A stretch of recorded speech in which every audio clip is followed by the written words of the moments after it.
listening to Alabama the Beautiful with cosmetic surgeon Dr. James Koehler and Kirstin Jarvis. Hey, Dr. Koehler. Hey, Kirstin. Do you know what we have today? What do we have? Well, if you missed it, on our last episode, we talked about how to take the very best care of your face for people in their 30s. But today, we're back to talk about people in their 40s.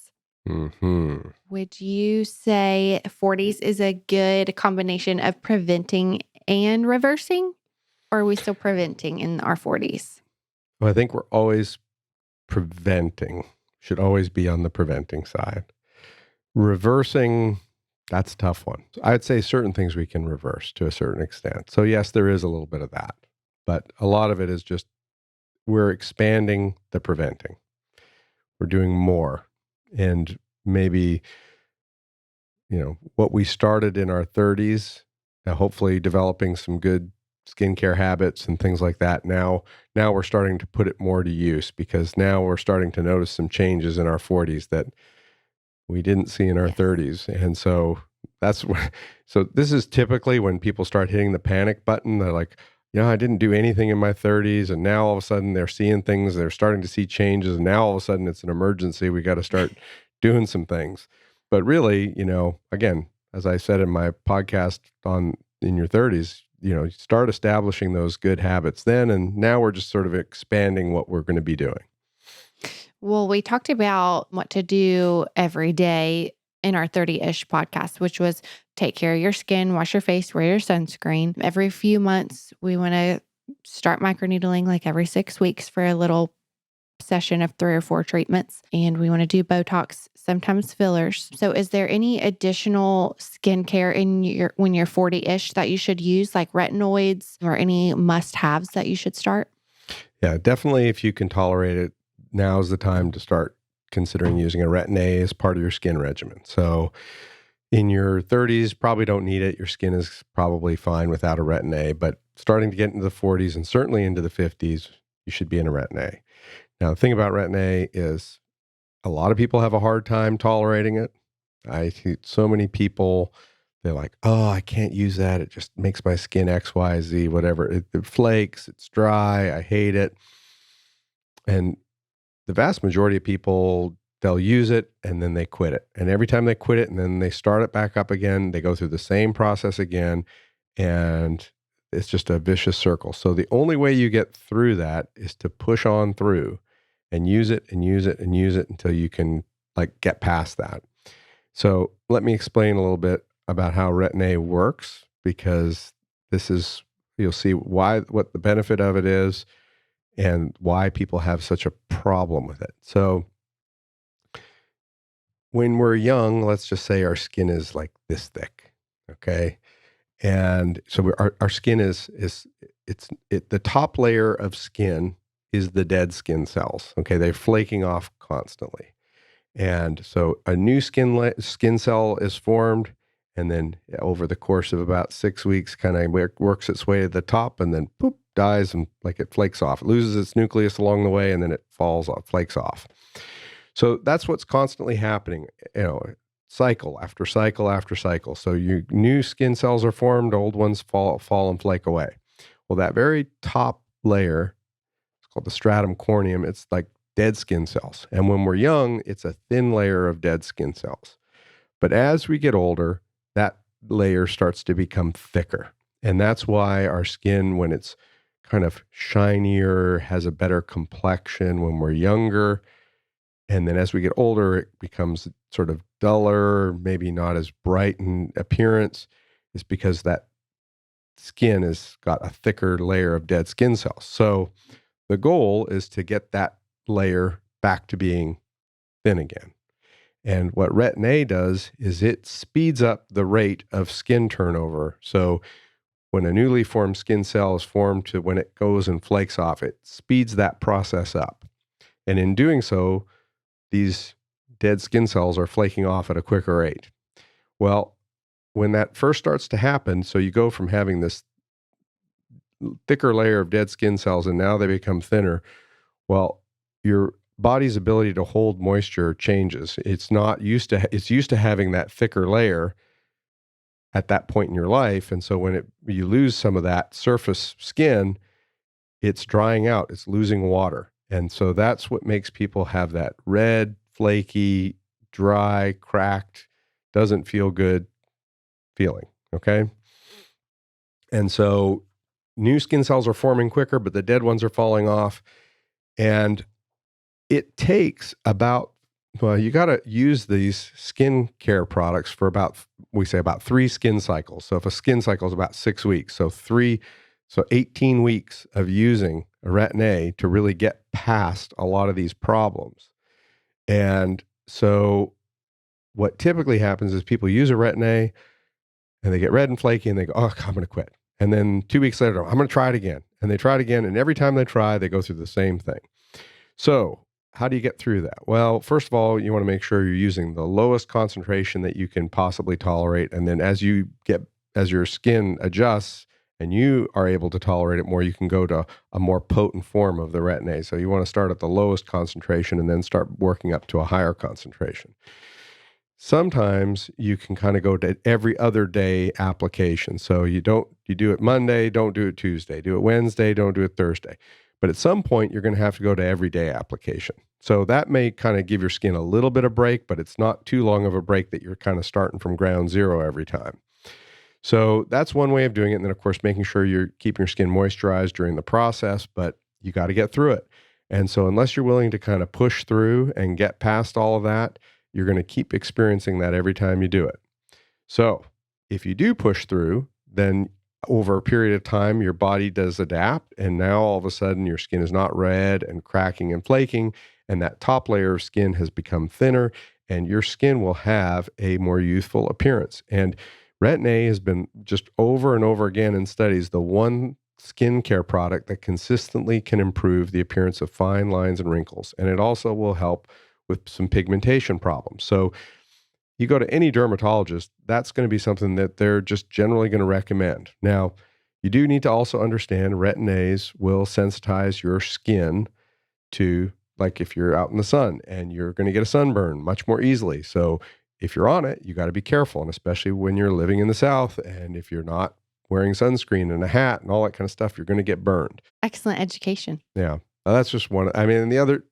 Also, probably in the 40s is when you may start considering, more medical grade type skincare. I think when you're in your 30s, I think something like, Cetaphil, which is I have no financial interest. I don't own any stock, but like it's inexpensive. I recommend it for patients after laser resurfacing because it doesn't have any perfumes or additives. It's very gentle on the skin. So after laser resurfacing, like we use that because it just doesn't irritate the skin.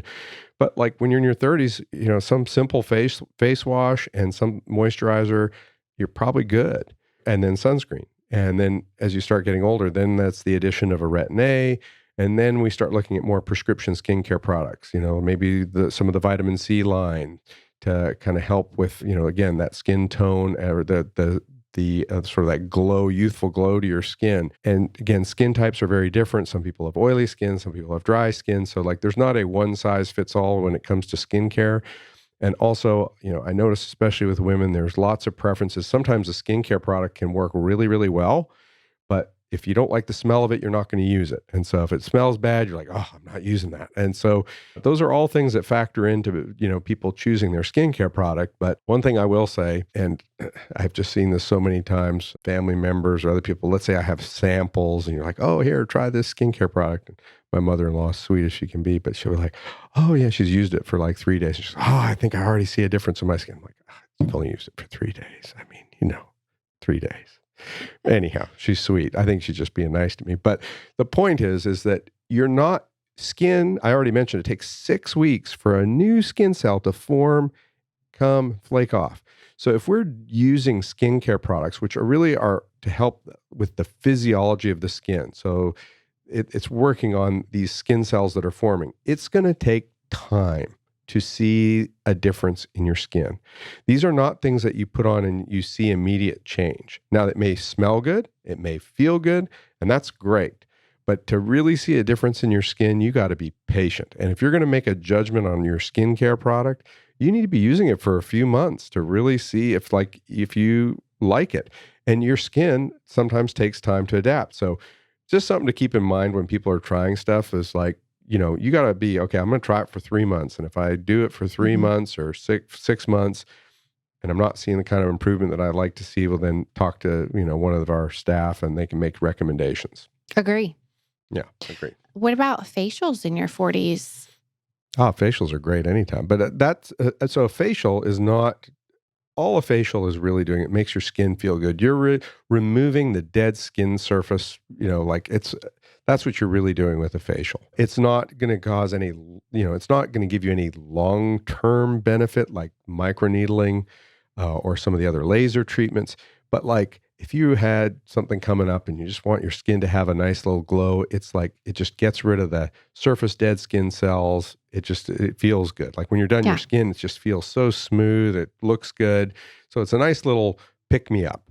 But that's kind of it's kind of like doing your nails, right? I mean, like, it's not permanent, but you like it, so you do it. So that's what a facial will do.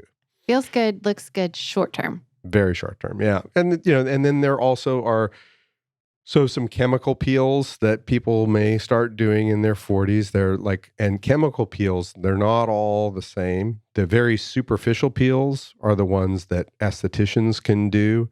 And again, those are going to be like more involved than like a facial. But again, it's not going to be, these aren't aggressive things. They're not going to make big changes to your skin.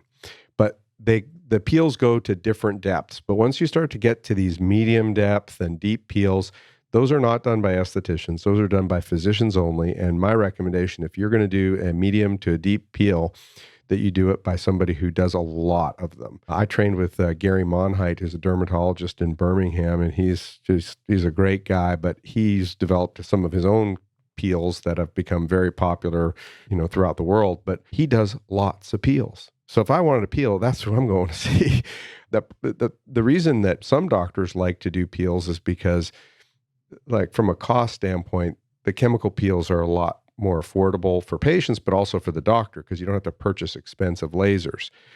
But for me, and I do peels from time to time for certain circumstances, but I have a laser and I've invested in this laser, and the CO2 laser is great. And the advantage of a laser is the depth. Like when you push that little pedal and it releases the energy because you've made all the settings the way you want them, it goes to the depth that you told it to go to.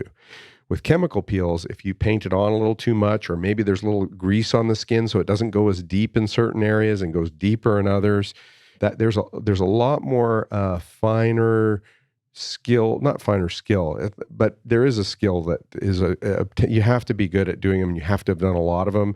And even then, chemical peels can be a little scary. So the deeper ones, the superficial ones are great. And those are things that people do in their 40s in the office. Can we talk a little bit more about the laser? The laser? The CO2 laser? Yeah. Yeah, so the CO2 laser is great for photodamaged skin, fine lines, and wrinkles. Again, doesn't work on dynamic lines. That's back to Botox, lines you have during movement. So one thing that I see a lot of people coming in complaining of is, oh, I've got smoker's lines, but I've never smoked a day in my life. And I'm like, yeah, well, people call them smoker's lines, but most of the people I see aren't smokers. So, again, genetics, diet, all sorts of things come into play. Those are difficult to treat. You can't fill these little vertical lines in. Some people come in and go, can you just put some filler in those lines? I'm like, it's not like spackling. I'm not, like just filling the cracks in. And if you put filler in there, it sometimes gives people this sort of like plumped out duckbill type of look, and it doesn't look good. So occasionally filler can be beneficial. Sometimes you can use Botox around the perioral region to kind of prevent the pursing of the lips. So when you purse your lips, you make the lines worse, right? So, but the disadvantage of that is like people will get it done. They're like, well, it really helped the lines, but I couldn't drink out of a straw. Well, yeah, because that muscle can't contract now. So you got to be careful, and you have to keep the dose really low. I always say for Botox around the mouth, for people, it's like they either love it or they hate it. And there's usually no in between. Like, it's not like I kind of liked it. Like, people are like, no, I'm never doing that again. I couldn't speak properly. I couldn't suck out of a straw. I hated it. Or there's people that I see that they notice a benefit. So we'll do it. So laser works well for these lines, but microneedling is also something. And that we talked about, the radiofrequency microneedling. So that really is more, I know we talked about it for people in their 30s, but really in the 30s, like they don't need the microneedling. I mean, that's great if they want to do that, but that's really more something that we start looking at in your 40s and 50s. Microneedling is good because you don't have the downtime. CO2 does have downtime. It's surgery, and the depth that I do the laser and the aggressiveness at which we do the laser, you really can't do that under topical or local anesthesia. You really need to get put to sleep for it. Now, it's brief anesthesia, but you're out because afterwards it's not like it's a little uncomfortable. It's not terribly painful. It looks painful, but it doesn't. Most people are like, it doesn't hurt. But getting it done it hurts. And you really, to get it done at the depth that we want to do it, you have to be put to sleep. So people with more advanced fine lines and wrinkles, that's when we do the CO2. I typically recommend doing the CO2 more in the fall and winter when we don't have as much, sun exposure. And you also, like, not everybody's a candidate. With CO2 laser, if you've got a darker skin type, so if you're like Asian, Mediterranean, African American, you've got pigment to your skin, you can't really do CO2 safely. You will have permanent pigmentation changes in your skin. And so it's just not safe. But if you're pasty white or you've got a little bit of skin color to your skin, well, laser's fine. And you can do that safely. I mean, there still can be potential pigment changes, but it's not like you would see with people who have a lot of natural pigment. But microneedling you can do on all skin types. So that's the nice thing. You can do it. People who have darker skin, there's options. You might not do CO2, but you can do, radiofrequency microneedling. That's safe to do. I love microneedling all day, every day. Yeah, no, it's a great preventive thing. I'm a fan of it for sure. I think you had mentioned earlier about doing Botox in your 40s. Yeah. Well, when we were talking about 30-ish people, we talked about doing like forehead and crow's feet when you first start out getting Botox. But when you're in your 40s, do you go to other parts of your face like to treat? Well, we mentioned around the mouth potentially. Sometimes we'll treat. So people will say, well, it looks like I'm frowning. My mouth looks like it's turned down. So there's muscles that raise the corner of your lip, and there's muscles that pull down on the corner of your lip. And the big one over here is the depressor anguli oris, and it runs from the corner of your lip down like this. And this muscle is what makes you turn your lip down. Well, the thought is if you put Botox in that muscle, it's kind of like a tug of war. This muscle's pulling up, this muscle's pulling down.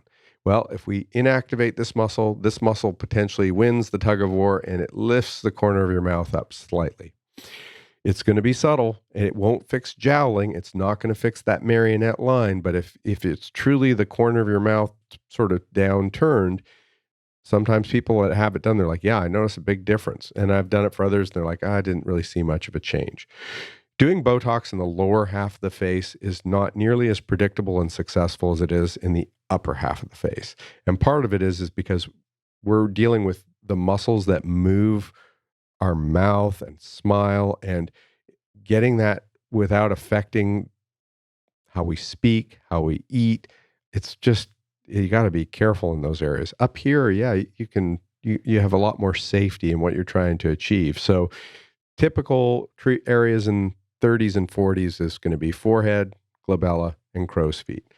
And if you're late in starting and you already have, so if you look in the mirror and you have a line at rest and you're like, I want that gone, and you come see me, I'm going to tell you, well, we may not be able to do that, but we can help.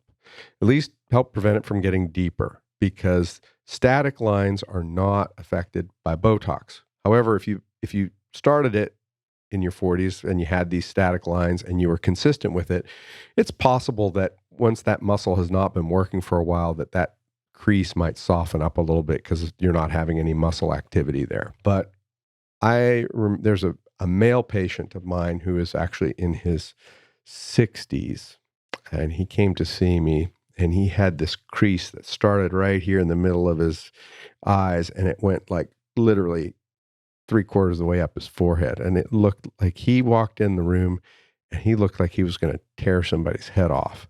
And he's the nicest guy, business owner, just really nice. But like, whether it's when he's concentrating or whatever it is that he's doing, he has really strong muscles in his forehead and his brow area. And over time, he's just created that permanent crease in his skin. And I was like, man, if I could have got a hold of you 20 years ago, we could have maybe prevented this from happening. So, male patients are not going to typically do skin care and all that stuff, although more men are. But still, if I could just get for men, if I could pick one area to treat and you would do it consistently, I would be like this area right between your eyes, because all the other lines on our face, like most guys, they don't care about crow's feet. They do not care. I don't care about my crow's feet. I don't care. That doesn't bother me. Forehead, I mean, yeah, I got a lot of real estate here, so I've been treating it. But the thing right here between your eyes, like the only lines on your face, forehead lines, no big deal. Crow's feet, no big deal. But these vertical lines look like you're angry, you're upset, you're concerned. It's a negative emotional response that comes along with those lines. And like, why we don't want to look that, we don't want to be negative. We want to be positive. So if you could prevent that for the guys that might be listening, like that's the one area, like just treat between your eyes. That's it. Leave your forehead alone, leave your crow's feet alone. And guys are harder to treat too, because we typically have lower set brows. And sometimes when you treat a forehead, like this is the muscle that raises your brow. So like if you treat it and get too low, yeah, the wrinkles won't be there, but your brow's going to drop and it'll feel heavy. So for a lot of guys, you got to be careful treating brows, but treating here is pretty safe. And again, if you don't want to look pissed off now, I don't know, if you're a police officer and it helps you in your job, I mean, go for it. I don't know. Like you might have to look tough sometimes. So You know why my husband will never have to treat right here with Botox? because you're so sweet, right? And he never frowns. No, well, yeah, okay. Never mind. We'll go with your answer. Never mind. He has so much hair there. You can't see his wrinkles. Okay, well, there you go. So just grow a monobrow. Yeah. And then you don't have to worry about it. There you go. Simple solution. I didn't even think about that. So. Yeah. Okay. So we talked about needles, chemical peels, CO2 laser. Real quick, let's talk about surgery for 40-ish people. What are the most common surgeries that you do for people in their 40s? Well, I'd like to just back up a little bit. Oh, sorry. So Okay. no, because I'm going to make a comment before I talk about surgery. I mentioned it when we were talking about people in their 30s, but it really starts to become more applicable to people in their 40s, and certainly once we start getting into our 50s. So late-ish 40s, starting to get into the 50s. That's when I start to see more people requesting filler. So in the 30s, people want filler for lips. But in the 40s, late 40s, and certainly in the 50s, I hear certain things like, okay, first of all, the thing people notice is like, I never had this line. And all of a sudden I woke up this last week and I had this deep line or whatever. And I always tell people, look, that line's probably always been there. Yes, it's probably more noticeable to you now, but like, my daughter who's in her 20s, like she's got that same crease. Everybody has it. It's just when we get older, this fat pad in our cheek starts to descend. And so the fold becomes a little bit more prominent and more noticeable. So the goal of treatment, if you don't like this line, yes, you can put filler into that nasolabial fold, but the goal should not be elimination of the line, because you're supposed to have a little crease. Most people do. Okay. Now, I shouldn't say everybody has it. Some people don't, but most people do. Anyhow, bottom line is don't try to overdo it with filler. Filler is like subtle, make some changes, but like so often I see people who have surgical problems that are just trying to do everything possible to avoid surgery. And what they've basically done is over-treated with something like fillers, and it looks worse rather than better because they've just over-treated with something that they should have maybe been looking at other options. So another sort of misspoken thing that I hear people come in, they're like, I'd like you to put some filler in my cheek to lift up this and to lift up my jowl. And now first things first, filler doesn't lift anything, nothing. It's jelly. It will add volume and it will maybe give the illusion that you've got a little bit of lift because now your cheeks are higher or the cheek is fuller up here, but it truly is not lifting this. It will not correct your jowls. It will not correct these lines. But yes, putting some filler in the cheek, many of us have lost volume there as we get older, that fat pad descends. So yes, putting some volume in there can be a good thing, but it's not lifting anything.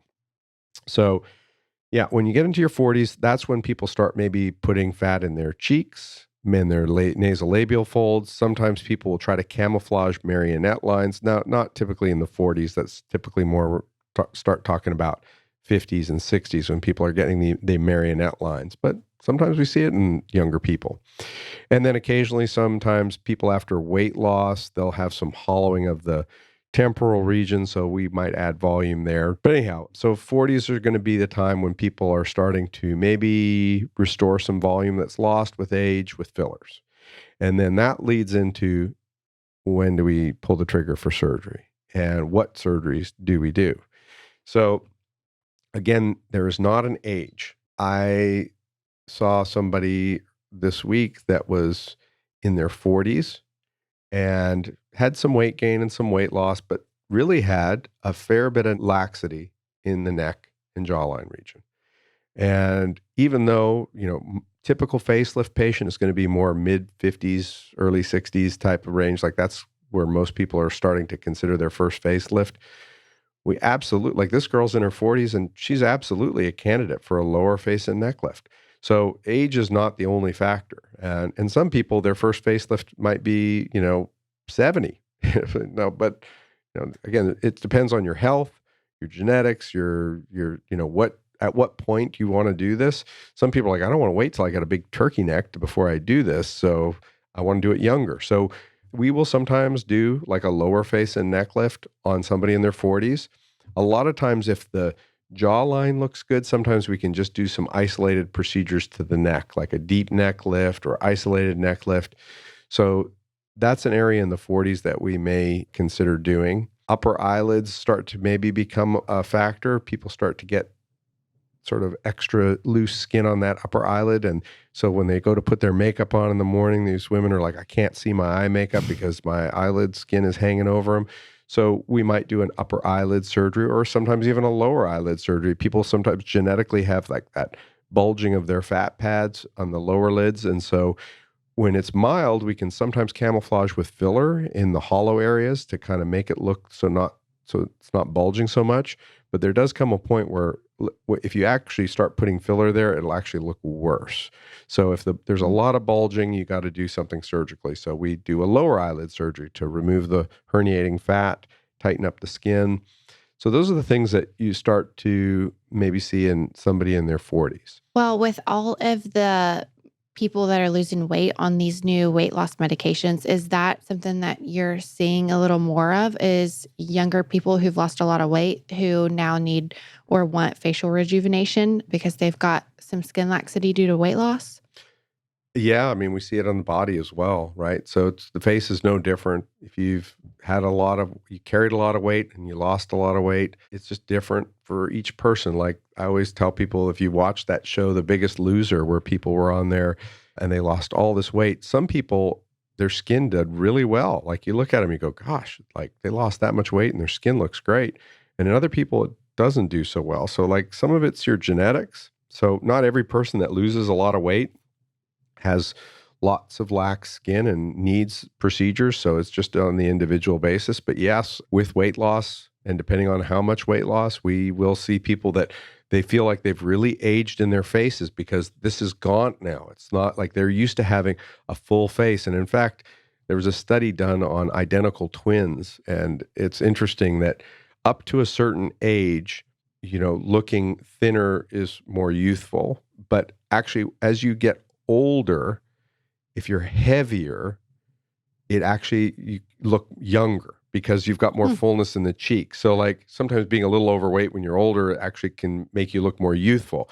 So anyhow, it was an interesting study they did on identical twins, but they were looking at all the different factors that could affect aging in genetically identical individuals. But yeah. Okay. Do you have anything else to add about 40-ish people?